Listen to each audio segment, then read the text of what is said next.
What does it take to go find deals direct to seller for commercial multifamily? So many people believe it's not possible to do, but today's guest, Tim Bratz, is an absolute expert at this, has bought hundreds and now thousands of units directly from sellers across the Southeast. We get into how he goes about doing it, and most importantly, the mindset that it takes to succeed at going down this path. You're not going to want to miss even a moment of this episode. Let's get to it. This is the Investor Mindset Podcast. I'm really curious, right? I've been in the single family game, for 3 years, flipped or wholesale over 200 properties. So I've been super focused on going direct to seller. And now I've made this transition into, working with experienced operators and bringing a lot of value to their world. But, what I hear so often in multifamily is that there's only one way to find a deal, and that's through a broker. And I believe that you're finding it in a lot of different ways. And so I'd really love to dive into, what is your process for going out and finding great multifamily deals? Yeah, I think that's a great question. It's a question I get a lot of times is, how are you finding deals, right? And everybody thinks, here's the thing, commercial real estate is a very old school mentality. It's a lot of older generation. It's people who've been doing it the exact same way for the past 50 years. And that's go through a broker. The broker brings you a deal. You close on through the broker. You list it through the broker, right? And that's standard operating procedure. What you need to understand is there's not as much red tape and regulation in commercial real estate as there was in residential, right? In residential, if you're a real estate agent, you get a listing, you have to put that on the MLS within 72 hours, right? That's to protect the little old lady who inherited a property, and so some big bag realtor or investor can't take advantage of it. In commercial real estate, you're buying and owning property because you're doing it for investment purposes. So you're assumed to be more sophisticated. Mm-hmm. And so there's not as many safeguards in place for owners and investors.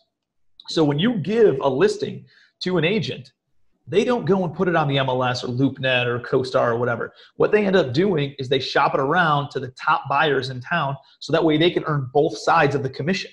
So it doesn't get the most exposure, and you're not going to get the top price point because it's only getting shopped around to a couple people. And if you're not one of those top 10 buyers in town, you're not going to see it. So that's when you get the scraps of all the garbage that's listed on LoopNet.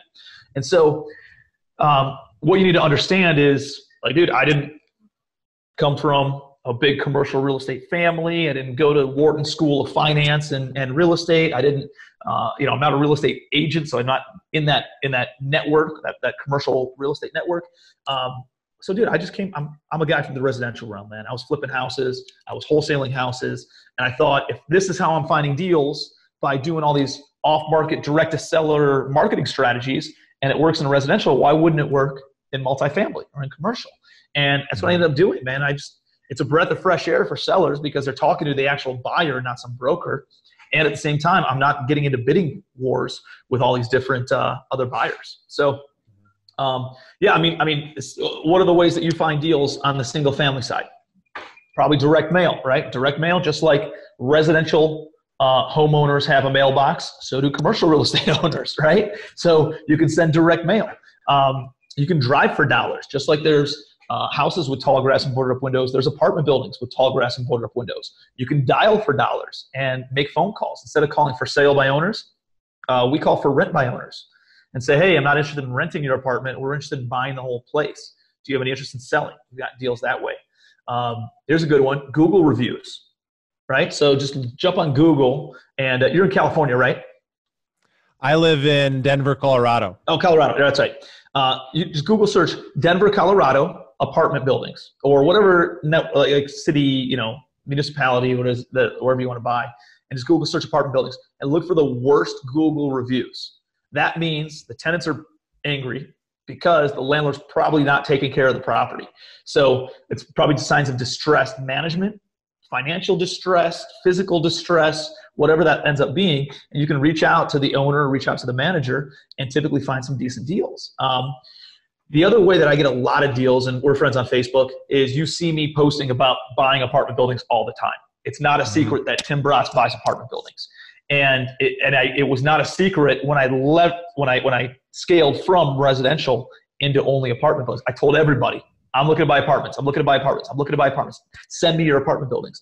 And what ended up happening was I became known as like the apartment buyer. I'm not the biggest buyer in Cleveland, Ohio, but I'm probably one of the best known because I'm telling people every single week on social media, and I'm telling all the residential investors, wholesalers, flippers, brokers that I'm buying apartment buildings. And what I found is that they come across apartment buildings, but they don't know what to do with those leads.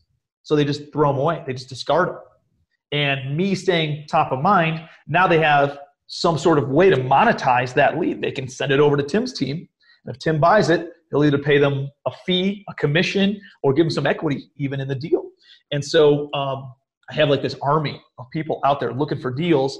And when they come across a deal that they can't take down themselves, or they can't broker it because they don't know what to do with it or whatever, they send it to me. We buy it, and we kick them a fee or kick them some equity in the project.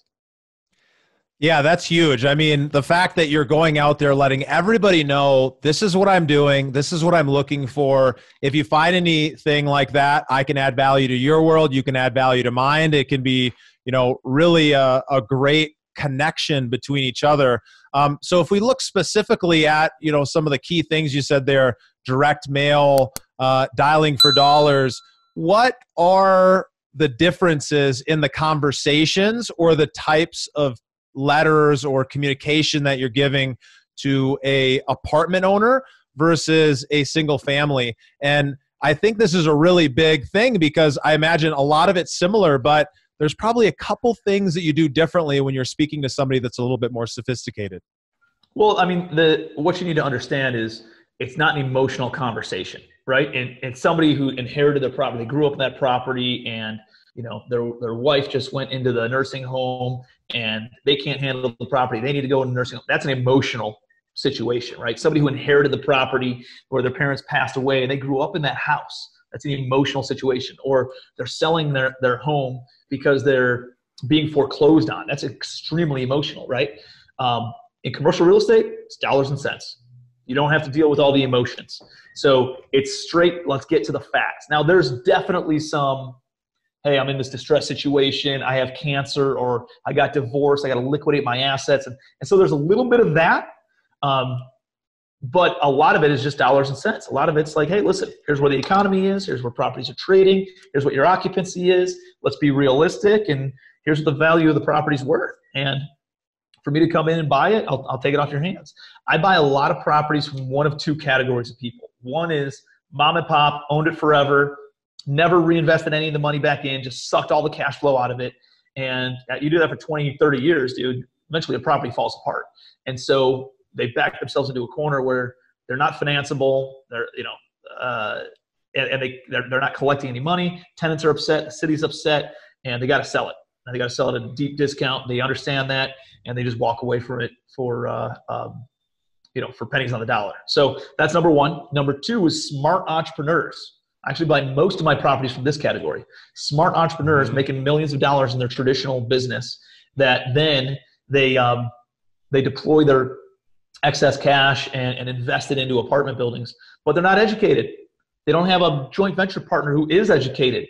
They don't know how to interview management companies. And they just go and throw money at something, and they think it's going to run itself because everybody thinks real estate's a passive income investment, or a residual. Residual and passive are two very different things, right? Like residual is doing something once and getting paid on it over and over and over again, but you still have to maintain it, right? You still have to have maintenance. You still have to have leasing. You still have to have operations. Like residual, yeah, there's money that comes in every month, but it's not passive. Passive is I lend somebody money and they pay me every single month, right? It's very different. So a lot of people think they can just go and buy apartments and it runs itself. It's not the case. And so these entrepreneurs deploy money into apartments. They don't have all those. They're not educated. They don't have a joint venture partner. They don't have somebody who's local that can act as boots on the ground. They haven't interviewed the management company. The management company ends up robbing them or whatever.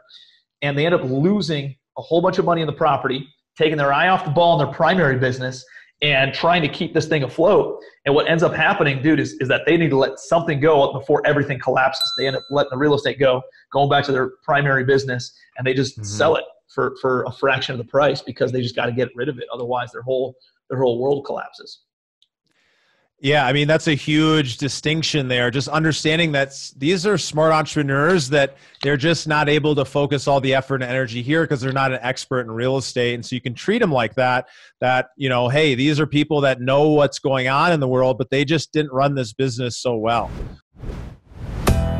Thank you for listening to the Investor Mindset Podcast. If you like what you heard, make sure to rate, review, subscribe, and share it with a friend. Head over to theinvestormindset.com to join the Insider Club, where we share tools and strategies from the top investors and entrepreneurs on how to take it to the next level.